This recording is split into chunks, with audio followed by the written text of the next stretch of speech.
The letter trembled in my hands, its crisp edges a stark contrast to the turmoil it unleashed within me. I read it again, hoping the words would somehow rearrange themselves into a less disruptive message. They didn't. "Jenny, what's wrong?" Paul's voice cut through my daze. I looked up to see my husband's concerned face, his brow furrowed as he took in my expression. I swallowed hard. "It's about your mother, Paul. She's been evicted. She's homeless." Paul's face hardened instantly, a mix of anger and something else. Guilt, perhaps, flashing across his features. "What? How's that even possible? She's always been so particular about her finances." I handed him the letter, watching as he scanned its contents. His jaw clenched tighter with each line. "Well," he said finally, tossing the letter onto the kitchen counter, "I suppose she's made her bed. Now she can lie in it." "Paul," I began, my voice gentle but firm, "she's your mother. We can't just—" "Can't we?" he interrupted, his tone sharp. "After everything she's done? The years of neglect, the criticism, the— Mommy? Daddy?" Our daughter's small voice drifted down the stairs. "Why are you yelling?" Paul's expression softened immediately. "It's nothing, sweetheart. Go back to bed." I waited until I heard her door close before continuing. "I know your relationship with Mildred is complicated, but she's family, Paul. We can't leave her on the streets." He ran a hand through his hair, frustration evident in every movement. "What are you suggesting, Jenny? That we invite her to live with us? Because I can tell you right now, that's not happening." I took a deep breath, steeling myself for the words I knew I had to say. "Actually, that's exactly what I'm suggesting." Paul's eyes widened in disbelief. "You can't be serious." "I am," I said, surprised by the steadiness in my voice. "It's the right thing to do." "The right thing?" Paul scoffed. "Was it the right thing when she missed our wedding, or when she criticized every decision we've ever made?" I reached out, taking his hand in mine. "I know it's not ideal, but she's still your mother, Paul, and right now, she needs us." He pulled away, pacing the kitchen. "You don't know her like I do, Jenny. She'll take advantage of your kindness. She always does." "Then we'll set boundaries," I insisted. "We'll make it clear that this is temporary, that there are rules she needs to follow." Paul stopped, leaning against the counter. For a long moment he said nothing, just stared at the discarded letter. Finally he sighed. "I can't believe I'm even considering this." I moved closer, wrapping my arms around him. "We'll get through it together. I promise." He hugged me back, his embrace tight. "You're too good for this family, you know that?" I laughed softly. "I'm just doing what any decent person would do." As we stood there in our kitchen, the weight of our decision settling around us, I couldn't shake the feeling that we were about to invite a storm into our home. But I pushed the thought aside. This was the right thing to do. It had to be. Little did I know as I drifted off to sleep that night that my act of compassion would soon become the greatest test our family had ever faced, and that the woman I was trying to save would become the very threat I needed saving from. The day Mildred arrived, our house seemed to shrink. I stood in the doorway, watching Paul help his mother up the front steps, her frail form leaning heavily on his arm. My daughter, Emily, peeked out from behind me, her eyes wide with curiosity. "Welcome, Mildred," I said, forcing a smile. "We're glad you're here." Mildred's gaze swept over me, then settled on Emily. "Well, aren't you a pretty little thing?" she cooed, her voice syrupy sweet. "Come give your grandma a hug." Emily hesitated, looking up at me. I nodded encouragingly, even as a knot formed in my stomach. As Emily stepped forward, Mildred enveloped her in a tight embrace. "My, you're awfully thin," Mildred remarked, her eyes darting to me. "Don't they feed you, child?" I felt my cheeks flush. "Emily eats just fine, Mildred. She's perfectly healthy."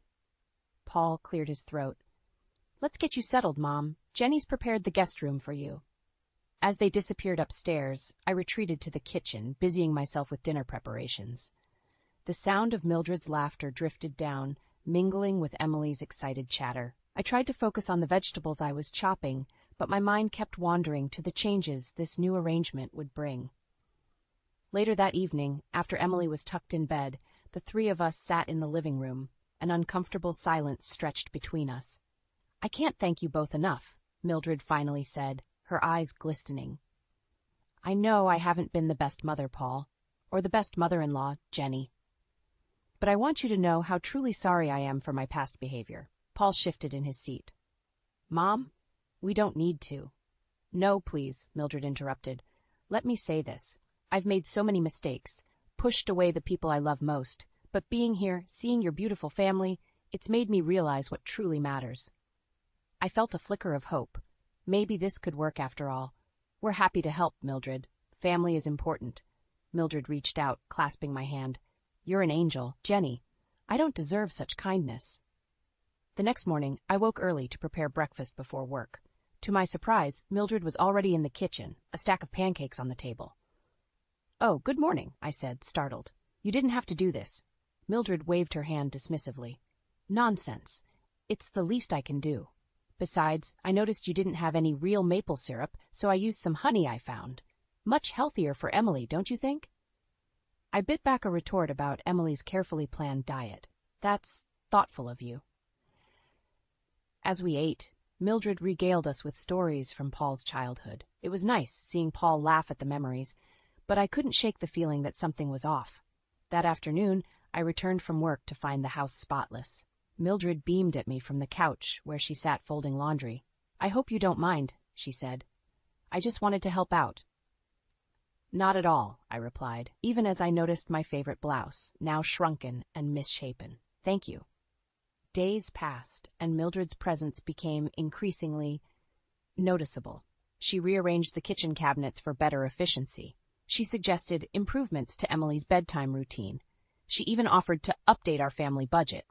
Each change was small, each suggestion seemingly well-intentioned, but together they felt like a slow erosion of the life Paul and I had built. One evening, as I prepared dinner, Mildred hovered nearby. You know, dear, she began, her tone casual, I've always found that a pinch of nutmeg really elevates a pasta sauce. I gripped the spoon tighter. This is how Paul likes it. Oh, of course, Mildred said, patting my arm. I'm sure you know best. It's just, well, Paul always loved my cooking growing up, but I'm sure your way is fine. As I stirred the sauce, I caught my reflection in the window. The woman staring back looked tired, frustrated, and increasingly unsure of herself. I wondered how long I could keep up this balancing act before something or someone snapped. The sound of shattering glass jolted me awake.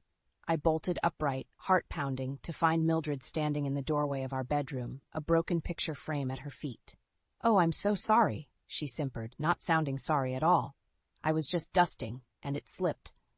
I glanced at the clock, 5:30 a.m. Mildred, what are you doing up so early? She bent to pick up the shards, sking. Well, someone has to keep this house in order. Lord knows you don't have the time, what with your career and all. Paul stirred beside me. What's going on? It's nothing, dear, Mildred cooed. Go back to sleep. Jenny and I were just discussing her unique approach to housekeeping. I bit my tongue, forcing a smile. I've got this, Mildred. Why don't you go start breakfast? As she left, I examined the broken frame. It was our wedding photo. The day unraveled from there. At breakfast, Mildred accidentally spilled coffee on my work blouse. Then she questioned my decision to let Emily wear shorts to school. It's supposed to be 80 degrees today, I explained, exasperated. Mildred raised an eyebrow. In my day, young ladies dressed modestly, but I suppose times have changed.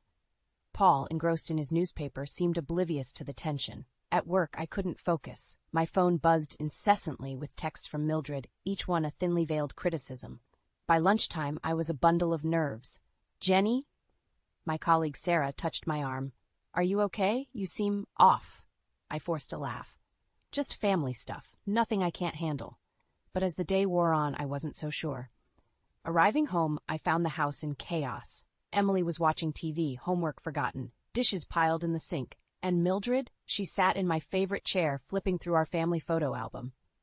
Oh, Jenny, she said, not looking up. I'm glad you're home. I was just thinking how lovely it would be to redecorate. This room is so dated. I took a deep breath. Mildred, where's Paul? He called to say he'd be late, some work emergency. She waved her hand dismissively. Men and their careers, always so important. The implication hung in the air. I busied myself with the dishes, trying to ignore the growing knot in my stomach. Mommy? Emily tugged at my sleeve. Can we have pizza for dinner? Before I could answer, Mildred chimed in. Now, Emily, your mother works so hard. I'm sure she'd love to cook us a nice, healthy meal. Isn't that right, Jenny? I gripped the edge of the sink, knuckles white. Actually, pizza sounds great. Why don't you order, Mildred? My treat. Mildred's eyes narrowed. Well, if you insist on feeding your child junk food. That night, after Emily was in bed, I found myself alone with Mildred. Paul was still at work. Jenny, dear, Mildred began, her voice sickly sweet. I hope you don't mind me saying, but I've noticed Emily seems a bit behind in her studies. Have you considered tutoring? I felt something snap inside me. Emily is doing fine, Mildred. Her teachers say she's excelling. Mildred clicked her tongue. Oh, I'm sure they do. Teachers these days always coddling children. In my day... This isn't your day, I interrupted, surprising myself with my vehemence. This is our home, our family, and I'd appreciate it if you'd stop undermining every decision I make. Silence fell between us. Mildred's face hardened, the mask of sweetness slipping. I see, she said coldly. Well, if that's how you feel, perhaps it was a mistake for me to come here. I'm sure Paul would be interested to hear how you're treating his mother. As if on cue, we heard Paul's key in the lock. Mildred's face instantly transformed, a benign smile replacing the cold fury of moments before. Paul, darling, she called out. We're in here. Jenny and I were just having the most interesting chat about family loyalty. I stood there, frozen, as Paul entered the room. The look Mildred shot me was clear. This was war, and she intended to win. The leather-bound journal felt heavy in my hands as I stared at its blank pages. I'd never been one for keeping a diary, but desperate times called for desperate measures. With a deep breath, I put pen to paper. Day 1. Mildred suggested to Paul that I might be overwhelmed and offered to take over meal planning. Paul agreed before I could object.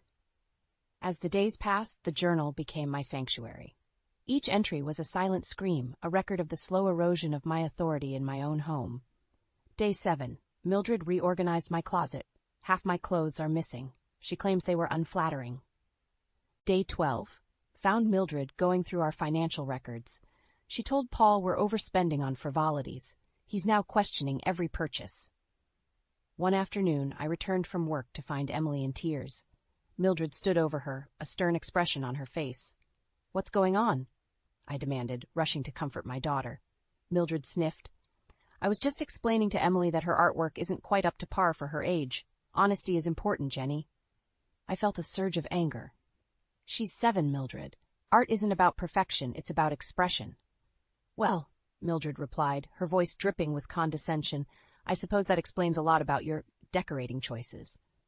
That night I wrote furiously in my journal, my hand cramping from the effort. Day 15. Mildred criticized Emily's art. I can't let this continue. I need to talk to Paul. But every time I tried to broach the subject with Paul, Mildred seemed to materialize, steering the conversation away. It was as if she had a sixth sense for any threat to her position. Things came to a head during Sunday dinner. Mildred had insisted on cooking, filling the house with the aroma of pot roast, Paul's favorite. This is delicious, Mom, Paul said between bites. Just like I remember. Mildred beamed. Well, I always say there's no substitute for a mother's touch in the kitchen. I felt my cheeks burn. I cook for this family every day, Mildred. Of course you do, dear, she replied, patting my hand. And it's adequate.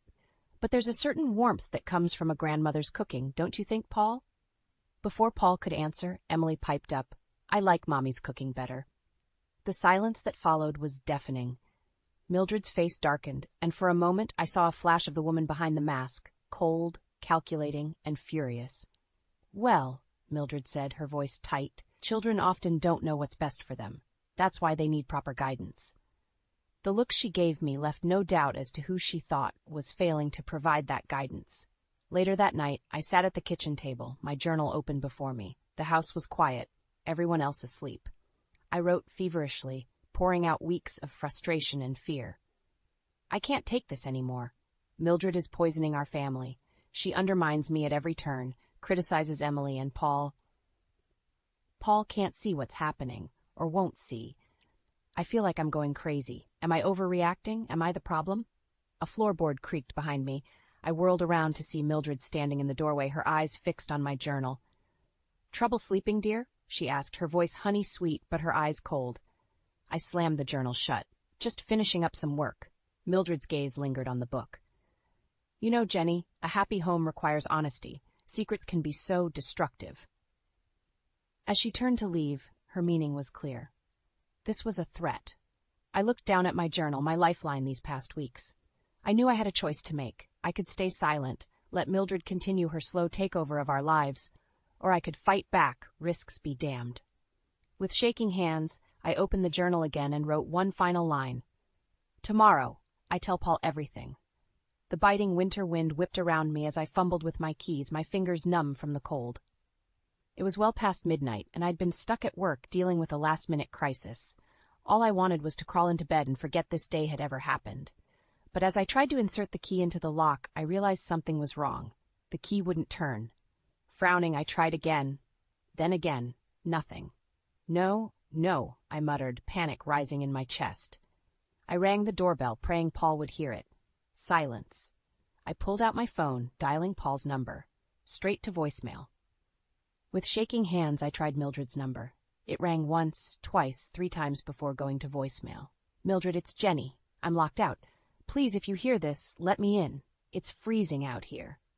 I pounded on the door, my desperation growing with each unanswered knock. Paul, Mildred, anyone. The neighbor's lights flicked on and I felt a flash of embarrassment, but it was quickly overshadowed by the realization that I was truly locked out of my own home. As I huddled on the porch trying to shield myself from the wind, a memory surfaced. Mildred's words from earlier that day, "You know, Jenny, a happy home requires honesty. Secrets can be so destructive." Had she done this on purpose? Changed the locks to teach me a lesson? No, I thought. Even Mildred wouldn't go that far.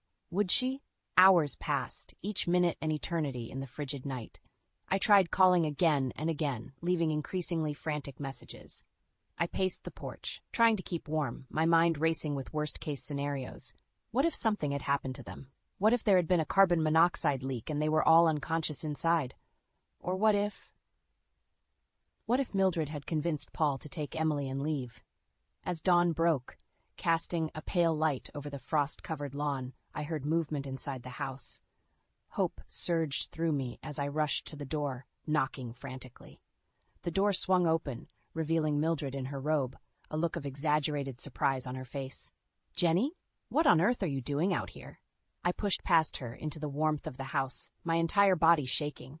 "I've been locked out all night." "Didn't you hear me knocking? Didn't you get my messages?" Mildred's face was a mask of innocence. "Oh dear, I must have forgotten to unlock the door when I went to bed, and you know how I turn off my phone at night, doctor's orders, for my blood pressure." Paul appeared at the top of the stairs, looking confused. "Jenny, what's going on?" Before I could respond, Mildred jumped in. "Poor Jenny got locked out last night. She must have lost her key." "I didn't lose my key," I snapped, my patience finally shattering. "The locks have been changed." Paul frowned. "What? No, they haven't." "Yes, they have," I insisted. "My key didn't work." Mildred skeeked sympathetically. "Darling, you must have been so tired. Are you sure you were using the right key?" I opened my mouth to argue, but the words died on my lips as I saw the doubt in Paul's eyes. He believed her. Of course he did. I need to lie down," I mumbled, pushing past them both and heading upstairs. In our bedroom, I collapsed onto the bed, exhaustion and despair washing over me. I could hear Paul and Mildred talking in low voices downstairs, no doubt discussing my confusion. As I lay there, shivering despite the warmth of the house, I realized something with stark clarity. I wasn't safe here. Not anymore.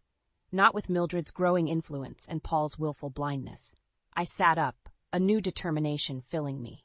I couldn't let this continue. I couldn't let Mildred win. With trembling hands, I reached for my phone and dialed a number I never thought I'd use. "Sarah, it's Jenny. I need your help. Can I stay with you for a while? I'll explain everything, I promise. I can't stay here anymore." As I hung up, I knew I was at a crossroads. Stay and fight, or leave to protect myself and Emily. Either way, nothing would ever be the same again. The wind howled as I stumbled down the snow-covered street, my entire body shaking uncontrollably. I'd left the house in a daze, Sarah's promise of shelter, the only thing keeping me moving forward. But as the adrenaline wore off, the reality of my situation hit me like a freight train. I was alone, in the middle of a snowstorm with nowhere to go. My phone, nearly dead, buzzed with incoming calls from Paul. I ignored them, knowing I couldn't face him right now. Not when I was this close to breaking. As I rounded a corner, the wind picked up, nearly knocking me off my feet. That's when I saw her, an elderly woman huddled against a building, barely visible under a mound of tattered blankets. "Hello?" I called out, my voice barely audible over the storm. "Are you all right?" The woman stirred, revealing a face etched with lines of hardship. Her eyes, cloudy with cataracts, struggled to focus on me. "Help," she whispered, her voice weak. "Please." Without thinking, I rushed to her side, my own problems momentarily forgotten. "I'm Jenny." "What's your name?" "Alice," she managed, her teeth chattering. "So cold." I fumbled with my phone, fingers numb as I dialed 911. "Hold on, Alice, help is coming." As we waited for the ambulance, I wrapped my coat around Alice, rubbing her arms to generate warmth. She leaned into me, her frail body trembling. "Thank you," she murmured. "Most people, they just walk by."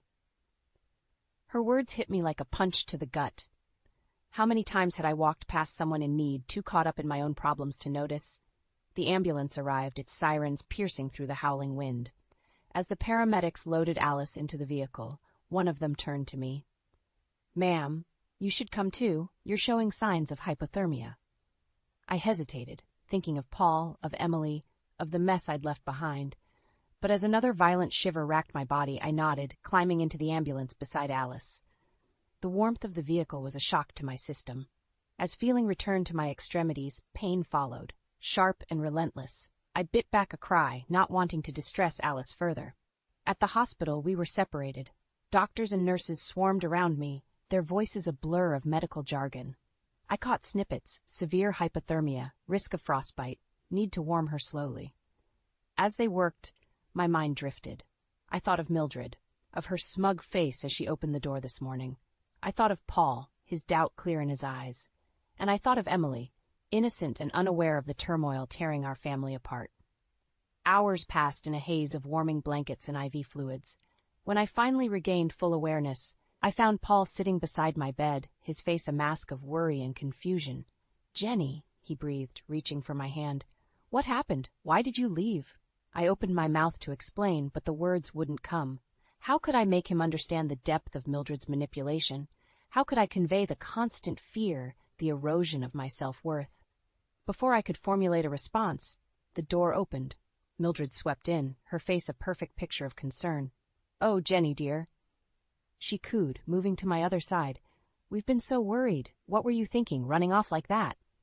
I felt my chest tighten, panic rising. This was wrong.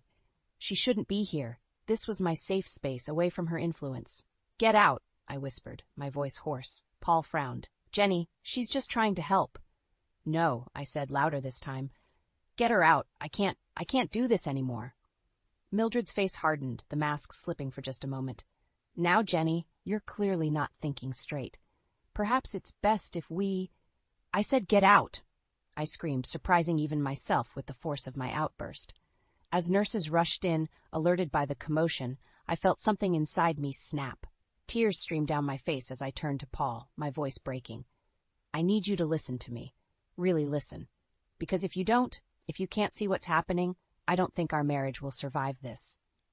In that moment, with Mildred's icy glare boring into me and Paul's bewildered expression, I knew we had reached a point of no return. Everything I had built, everything I loved, hung in the balance. And I was terrified. The hospital room felt suffocating as I clutched my journal, its pages filled with months of pain and frustration. Paul sat beside me, his face a mix of confusion and concern. Mildred hovered near the door, her presence a looming shadow. "Jenny," Paul said softly, "please tell me what's going on." I took a deep breath, my hands shaking. "I've been keeping this journal, documenting everything that's happened since your mother moved in." Mildred's eyes narrowed, but she remained silent. "Everything?" Paul asked, his brow furrowed. I nodded, opening the journal to the first entry. "From the very beginning, Paul, the constant criticism, the undermining, the manipulation." As I read aloud, Paul's expression shifted from disbelief to shock, then to anger.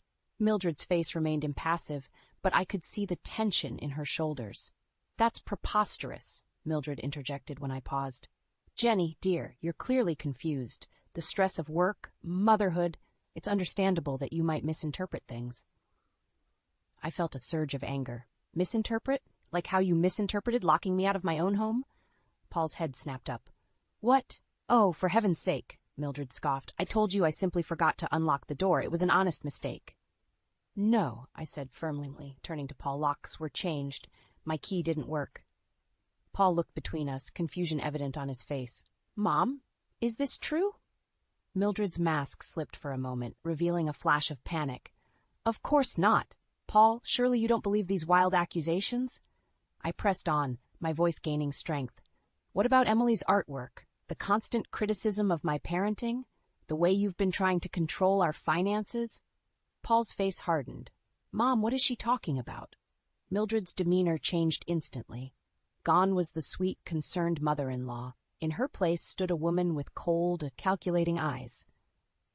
You ungrateful little, she hissed, taking a step towards me. After everything I've done for this family? Paul stood up, placing himself between us. Mom, that's enough. Enough? Mildred laughed, a harsh, bitter sound. I'm just getting started. You think your precious wife is so perfect? Let me tell you about the times I've caught her snooping through my things, or the way she undermines my relationship with Emily. I felt my heart racing. That's not true. Paul, you can't believe her. The tension in the room was palpable. Nurses peered in, drawn by the rising voices. I think, Paul said slowly, that we all need to calm down and... Calm down, Mildred shrieked. I will not be treated this way in my own home. It's not your home. I shot back, my patience finally snapping. It's ours, and you've been trying to destroy it from the moment you arrived. Mildred lunged forward, her hand raised. Paul caught her wrist, his face a mask of shock. Mom, what are you doing? Security guards burst into the room, alerted by the commotion. As they escorted Mildred out, her mask completely shattered, revealing the bitter, angry woman beneath. You'll regret this, she spat. Both of you. As the door closed behind her, silence fell. Paul sank into the chair, his head in his hands. I'm so sorry, Jenny, he whispered. I should have known. I reached out, taking his hand. We both wanted to believe the best in her. He looked up, his eyes filled with pain and regret. What do we do now? Before I could answer, a nurse entered. Mrs. Thompson, there's someone here to see you. An elderly woman named Alice? She's quite insistent. I felt a glimmer of hope. Alice, the woman I'd helped in the storm, had come to see me. Perhaps there was still kindness in the world, still a chance for healing. As Paul helped me to my feet, I knew we were at a crossroads. The truth was out, but the real work was just beginning. Could we rebuild what Mildred had tried so hard to destroy? Or would the cracks in our family prove too deep to mend? With Alice waiting and Paul by my side, I took a deep breath and stepped into the hospital corridor, ready to face whatever came next. The day Mildred left our house for good was both a relief and a heartache. Paul stood in the doorway, his face a mask of determination, as he watched his mother's car disappear down the street. I held Emily close, her small hand clutching mine tightly. Is Grandma really gone? Emily asked, her voice small and uncertain. I knelt down, meeting her eyes. Yes, sweetheart, but remember, sometimes people we love can make mistakes. It doesn't mean we stop loving them, but we need to protect ourselves too. Paul turned to us, his eyes glistening. We're going to be okay, he said, pulling us both into a hug. We're stronger together. In the weeks that followed, we worked to rebuild our family. It wasn't easy. There were nights when Paul would wake up, haunted by memories of his childhood and the realization of who his mother truly was. I'd hold him, whispering words of comfort and reassurance. One sunny afternoon, as we were having a picnic in the park, I spotted a familiar face. Alice, I called out, waving to the elderly woman I'd helped that fateful night. Alice's face lit up with recognition. She made her way over to us, leaning heavily on a cane. Jenny? Oh, it's so wonderful to see you. We invited Alice to join us, and as we shared our meal, she told us her story. She'd been homeless for years after losing her job and her savings to a scam. The night I found her was the night she'd given up hope. But you, Jenny, Alice said, her eyes shining, you reminded me that there's still kindness in this world. Paul squeezed my hand, pride evident in his eyes. Emily, fascinated by Alice's stories, peppered her with questions about her life. As we said goodbye to Alice that day, promising to visit her at the shelter where she was staying, I felt a warmth spread through me. This was what family truly meant. Not blood ties or obligation, but love, compassion, and support. Over the next few months, we made it a point to visit Alice regularly. We brought her home-cooked meals, warm clothes, and most importantly, companionship. Emily would read to her, Paul would help with small repairs at the shelter, and I found in Alice the mother figure I'd always longed for. One evening, as we sat around our dinner table, Alice now a regular guest, I looked at the faces of my loved ones and felt an overwhelming sense of gratitude. "I want to make a toast," I said, raising my glass. "To family, not just the one we're born into, but the one we choose and nurture." Paul smiled, his eyes meeting mine. "To second chances and new beginnings." "To kindness," Alice added, her voice wavering with emotion. "To love," Emily chimed in, giggling as she clinked her juice glass with ours. As laughter filled the room, I realized that the ordeal with Mildred, painful as it was, had taught us all valuable lessons. It had shown us the importance of honesty, the strength found in vulnerability, and the healing power of compassion. Later that night, as Paul and I lay in bed, he turned to me. "Jenny," he said softly, "I don't think I ever properly thanked you." "For what?" I asked, curious. "For not giving up on us, for fighting for our family when I was too blind to see what was happening. You're the strongest person I know." I felt tears prick my eyes.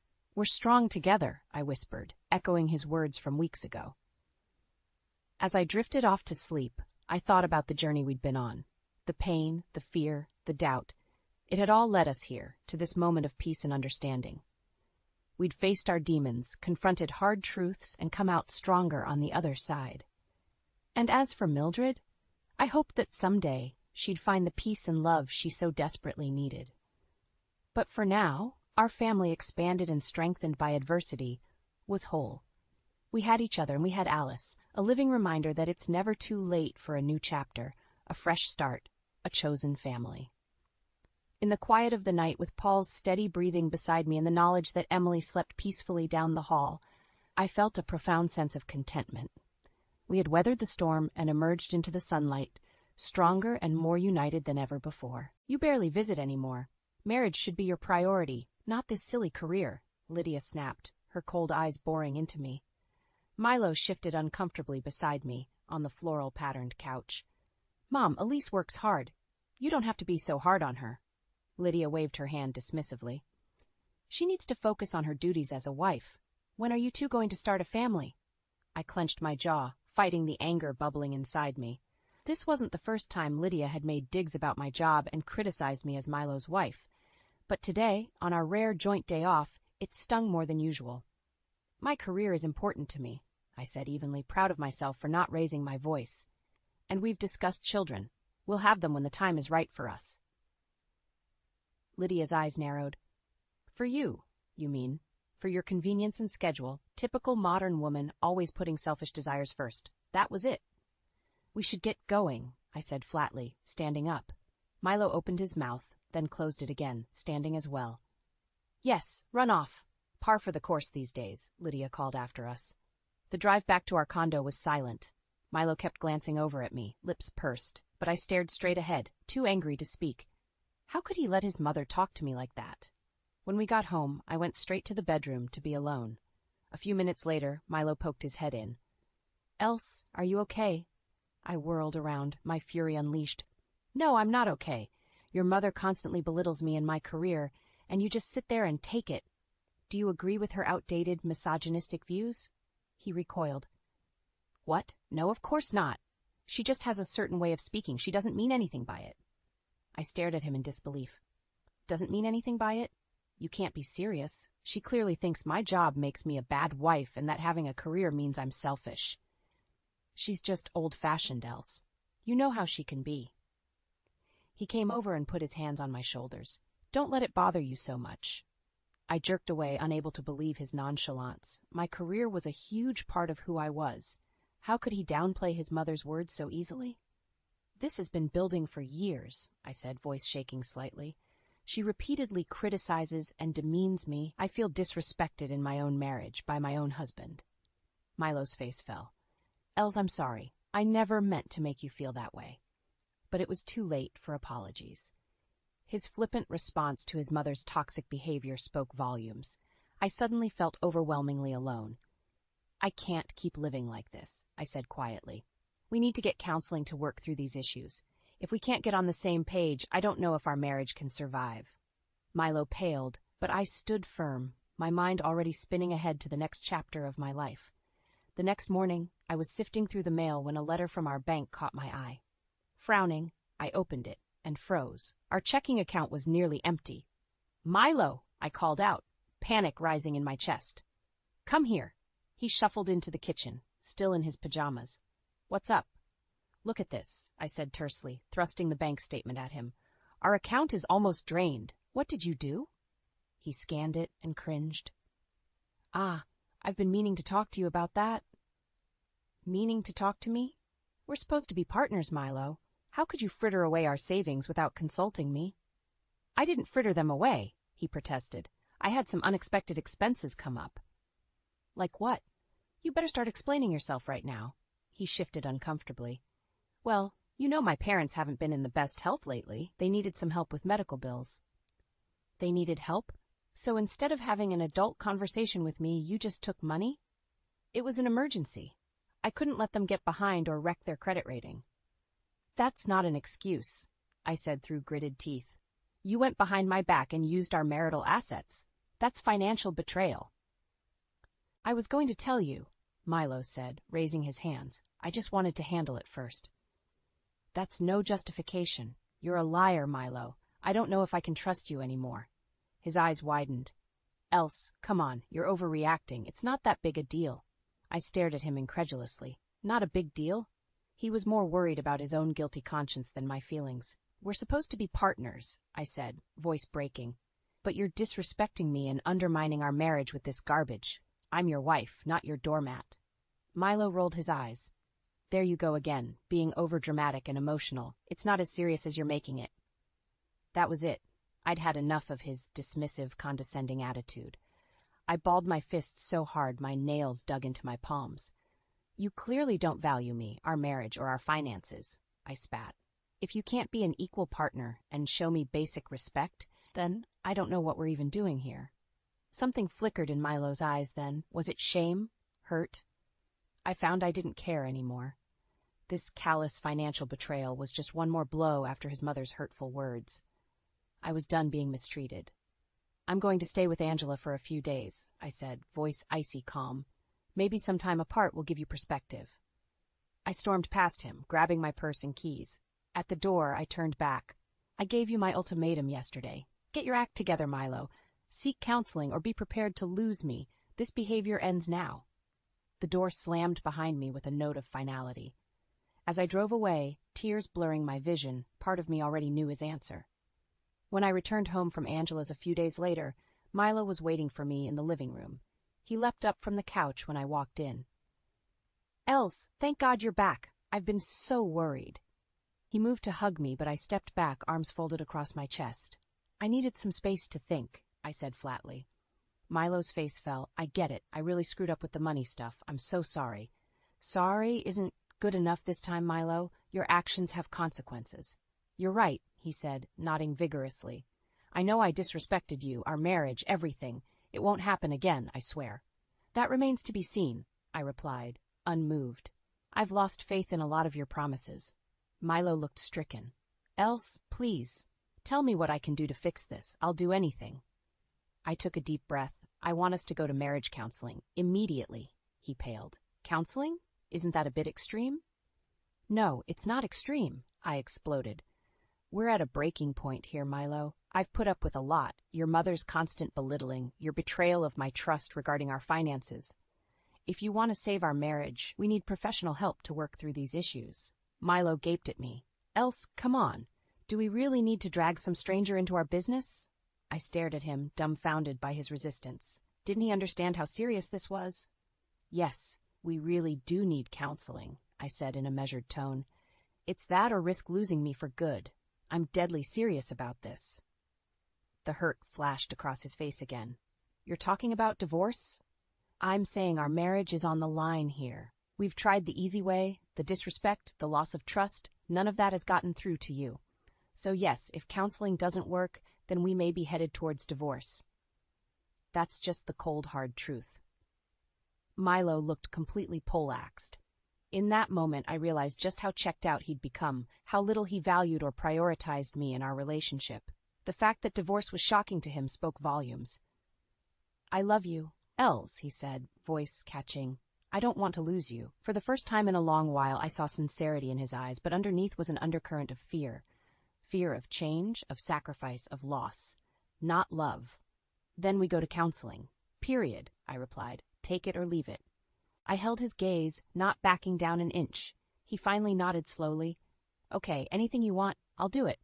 But doubts swirled in my mind as I watched him turn away, head in his hands. His actions and choices going forward would determine everything. Meanwhile, part of me had already come to terms with where this might lead. A few weeks later, Milo and I were having breakfast when the doorbell rang. I frowned and went to answer it. On the doorstep stood Lydia and George, Milo's parents, suitcases in hand. "Oh good, you're home," Lydia said, brushing past me into the condo. "We're moving in for a while." I stood there, dumbfounded. "Excuse me, moving in?" George shuffled by as well, grunting a brief hello. Milo appeared behind me. "Mom? Dad? What's going on here?" "We've had some health issues come up," Lydia explained, already unpacking her things. "We can't stay in our place for the time being." "For how long? And why didn't you give us any notice?" "This isn't okay," I said, trying to stay calm. Lydia barely glanced at me. "Don't be so dramatic, Elise. It's only temporary, while we get our affairs in order. Right, Milo?" She turned her cold gaze to her son. Milo looked cornered. "Well, I knew they needed help, but I didn't know the full extent until this morning." "You knew?" I interrupted. "And you didn't think to discuss this with me first?" Milo held up his hands. "I was going to bring it up. Mom just sprung it on me, too." "Like hell you were," Lydia snapped. "Stop lying to appease your wife. You knew we couldn't stay on our own. Thank goodness you married a woman with such a spacious home and income to support us." The way she said support us made my skin crawl. I turned to Milo, furious. "Is this true? Were you planning this without consulting me?"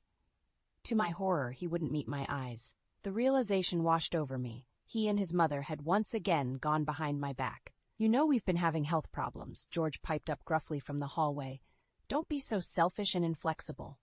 "Selfish?" I exploded. "Bringing house guests into our home without notice or consent is the height of disrespect. This is a boundary violation," Lydia tutted. "Don't be so overdramatic, Elise. We're family." "That's exactly the problem," I shot back. "You don't treat me like family. You undermine and insult me constantly, and Milo just enables it." Milo still wouldn't look at me. He was paralyzed, torn between his wife and his toxic parents. "Well, if this living situation is such a hardship for you, you know where the door is," Lydia said, words dripping with venom. "Milo can make the decision that puts his family first." In that moment, I saw the truth with terrible clarity. Milo's ultimate loyalties still lay with his parents, no matter their behavior. My wishes, my boundaries meant nothing to them. Tears stung my eyes as I stared at my husband's cowardly, downcast face. It was over. I was done being disrespected and trampled on. Without another word, I turned and walked out the door, letting it slam behind me. I made it to my car before the sobs overcame me. Through the blur of tears, I knew I had been a fool. Milo's controlling mother had won. I had no choice left.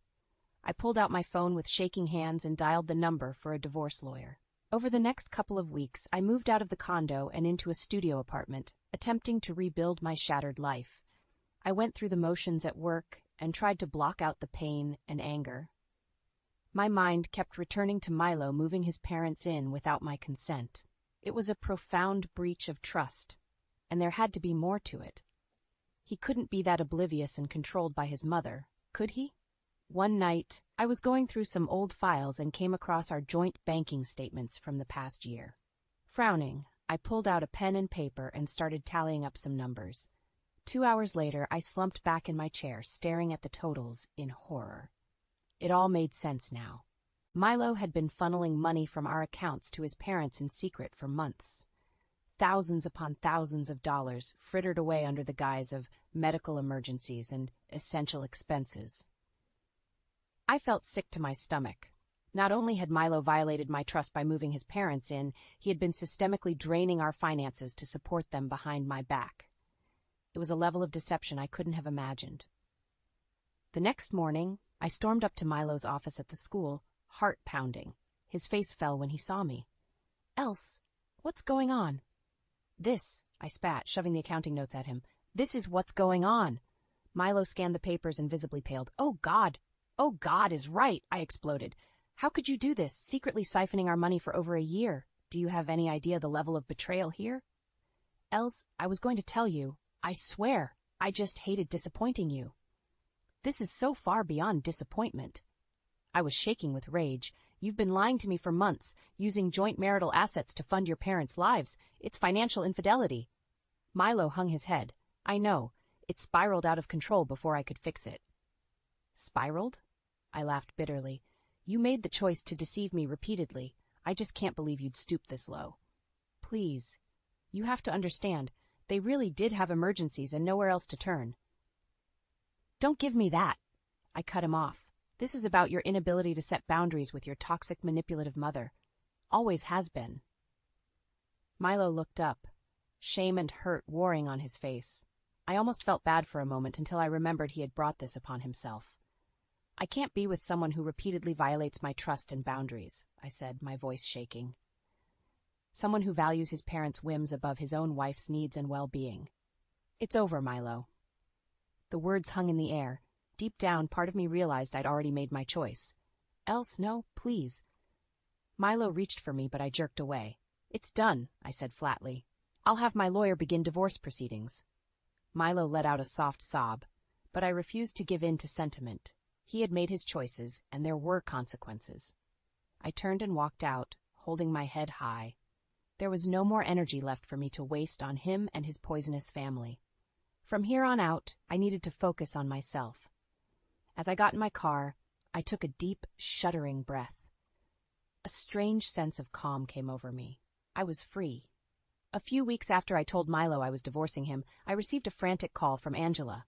"Elise, you have to get over here right now. It's an emergency." My heart leapt into my throat. "What's going on? Are you okay? Just come quick. It's about Milo and his family. I'll explain when you arrive." I raced over to Angela's, cursing traffic the whole way. When I burst through her door, she was pacing anxiously. "Thank God you're here. Lydia and George showed up with all their crap, demanding to stay with me." "What?" I stared at her, aghast. "Why on earth would they come to you?" "They got kicked out of your place. Milo said he can't afford to keep supporting them anymore after the divorce expenses." I seethed, furious that Milo and his parents still felt entitled to bleed me dry. Of course they want to mooch off someone else. Typical. "I turned them away, obviously," Angela went on. "But Lydia started screaming and yelling, making all these wild accusations. She claimed you pushed Milo into divorce so you could take all his money and cut them off completely." My jaw dropped. "That's insane. She's delusional. I'm divorcing Milo because of his lies and disrespect, not money." I know," Angela soothed, "but she's spiraling, and I was worried she'd do something rash. So I told them to come here to hash it out with you directly." Just then, the doorbell rang. Angela gave me an apologetic look as Lydia's shrill voice came through the door. "Open up! We know the deceiver is here." I steeled myself and went to the door, Angela behind me. Flinging it open, I came face to face with Milo, Lydia, and George. Lydia's face was twisted in rage. "You wretched woman," she spat. "What have you done to my son?" "Mom, please," Milo hissed. But she brushed him off. "You've poisoned his mind and destroyed his life, you gold-digging witch. Now you're using divorce to steal from us." I recoiled at her vitriol, but forced myself to stand firm. "That is categorically false. Your son was the one repeatedly lying and stealing from our marital assets to fund your lifestyle. I had no choice but to protect myself." "Lies," she screamed. "You manipulated and trapped him. He's penniless because of you. He's penniless because he drained our finances to give you money behind my back for over a year," I shot back. "Your toxic control forced him to violate my boundaries repeatedly." Lydia laughed, a grating cackle. "So you admit he valued us over you? As he should. You're nothing but a selfish harpy." That was it. I'd had enough of her venom. "If what you say is true, if Milo truly valued you over me as his wife, then how pathetic is that?" My words hung in the air. Milo looked stricken but stayed silent, cowed. George just grunted, arms folded. "You're a cancer, Lydia," I went on, voice shaking with fury. And Milo let you infest and destroy our marriage so he could keep appeasing you. It's sick. I stared at my soon-to-be ex-husband, filled with a maelstrom of emotions. But underneath it all was pity. I'm divorcing a mama's boy too weak to stand up for himself or his wife, I said quietly. How sad for you both. Lydia's mouth opened and closed, but no sound came out. I had deflated her bluster. Now get out, Angela interjected firmly. You're not welcome here. She closed the door in their stunned faces. I sank down onto a chair, emotionally drained. As the shouts started up outside, I realized I was finally, truly free. The toxic grip had been severed. It was time to reclaim my life. As I sat with Angela that day, watching Lydia and Milo through the window as they cursed and ranted, something shifted inside me. Their vitriol no longer had the same sting. I felt numb, detached. After they finally stormed off, Angela turned to me with a worried look. Are you okay? I'm so sorry you had to go through that. I took a deep breath and slowly let it out. I'm fine. Better than fine, actually. Angela searched my face, confused. What do you mean? I mean I'm done letting them have power over me. That chapter of my life is closed. I thought for a moment. In fact, I'm not going to just passively end things with Milo. I'm taking control. Angela sat back, surprised. Taking control how? By getting justice. I stood up and began pacing, energy coursing through me. Milo systematically depleted our marital assets for over a year, giving that money to his vile parents behind my back. It was illegal and unethical on multiple levels. Angela nodded slowly, catching my meaning. So you're going to go after them, legally and financially? Absolutely. I'm consulting lawyers immediately to explore all my options. I have the evidence of his fraud and deception. He and his parents are going to face consequences. A grim smile crossed my face as a plan began to form. In fact, I may handle things a bit more creatively than just the legal angle. What are you thinking? Angela asked warily. Milo and Lydia have always dismissed me as some inconvenient, emotional modern woman who didn't know her proper submissive place, I explained. They underestimated me. I paused, picturing both their smug, sneering faces. I'm going to make them realize the full extent of exactly what kind of strong, capable woman I am. I'm going to utterly dismantle their world and status, just as they tried to do to me. Angela's eyebrows shot up. Damn, girl, you sound like a woman on a warpath. Damn right, I replied, eyes flashing. They messed with the wrong modern woman. Over the next few days, I immersed myself in research and planning. I met with a lawyer well-versed in financial crimes and divorce, laying out the full scope of Milo's betrayal with documentation. We began gathering additional evidence of the money trail, tracing the funds he had diverted to his parents over the past year. The lawyer assured me we had enough for criminal and civil charges of fraud, misappropriation of marital assets, and more. But I didn't stop there. I consulted a private investigator to dig deeper into Milo and Lydia's backgrounds and activities. I wanted to expose every shady financial dealing, every personal and reputational skeleton they tried so hard to hide. The investigator turned up a host of illicit activities from Lydia's past: tax evasion, unpaid debts galore, even a messy sex scandal that had been neatly swept under the rug. It confirmed my instinct that her holier-than-thou facade hid monstrous hypocrisy and moral failings. As the puzzle pieces came together, I began to set my plan in motion. There would be 3 stages. First, I would go scorched earth legally and financially, draining Milo and his parents of every last ill-gotten resource. Second, I would systematically expose and publicize Lydia's sordid history and criminal activities, completely dismantling her pedestal in the community. Finally, I would make an example of Milo to ensure full accountability. With each step planned out, I felt a sense of strength and purpose I hadn't experienced since my life with Milo unraveled. I was in control now. And as for sentiment, there was none left. It was time to repay them with the same ruthless selfishness they had shown me. Only then would justice be served.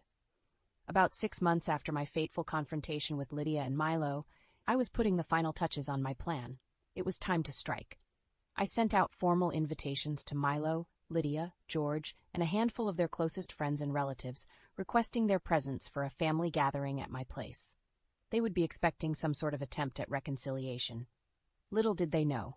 The appointed evening arrived, and my guests began filtering in, looking confused and annoyed. Lydia swept in last, chin high, glaring around imperiously. "Well, what is the meaning of this charade?" she demanded when she spotted me. I smiled thinly. "Please, everyone take a seat. I have an announcement to make." Mutterings filled the room as they grudgingly sat. Milo kept shooting me panicked looks, terrified of a scene, no doubt. Once they settled, I began to speak. "Friends, family, I've gathered you all here today to share some important news and set the record straight on a few matters." I paused, taking in their wary faces. Lydia was scowling. "Many of you know that my marriage has dissolved over the past year. What you may not realize is the scale and severity of the betrayal and damage done." I looked directly at Milo, who shrank under my gaze. "My husband systematically depleted our joint marital assets and finances over many months, funneling thousands upon thousands to support his parents' lifestyle and expenses without my knowledge or consent." Gasps and murmurs filled the room. Lydia shot Milo a venomous look. "It was discovered," I went on, "that he fraudulently misused our funds out of an unwillingness to cut off his parents' constant demands for financial support. The extent of the deception is staggering." I shook my head slowly. The trust, respect, and sanctity of marriage was completely violated, and so decisive action had to be taken. Reaching into my bag, I pulled out a manila envelope. "As of today, I have officially filed both criminal fraud charges and a civil lawsuit against my former husband Milo. A portion of all future earnings and assets will be garnished to compensate for the damages."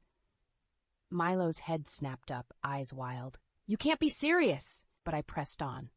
"Additionally, I have filed civil liability claims against both Lydia and George for their role in encouraging and facilitating this misconduct."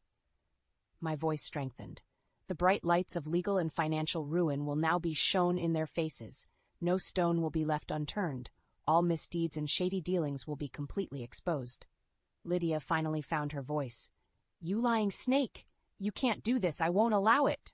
I laughed coldly. "You have no power here anymore, Lydia. Your reign of abuse and manipulation is over." Reaching into my bag again, I pulled out a sheaf of documents.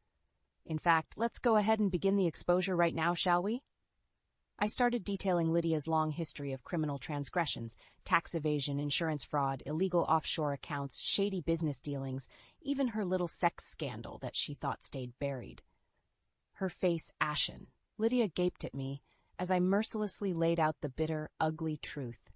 Around the room, shock and revulsion rippled through the guests, utterly dismantling the vain, holier-than-thou facade she had carefully constructed over the years, showing the world the real Lydia, a grasping, immoral hypocrite. She had no one to blame but herself. I finally fell silent. Lydia could only whimper denials through trembling lips. Looking around the room, I saw the dawning horror and disgust on every face, even Milo's. Her house of lies and illusions was crumbling.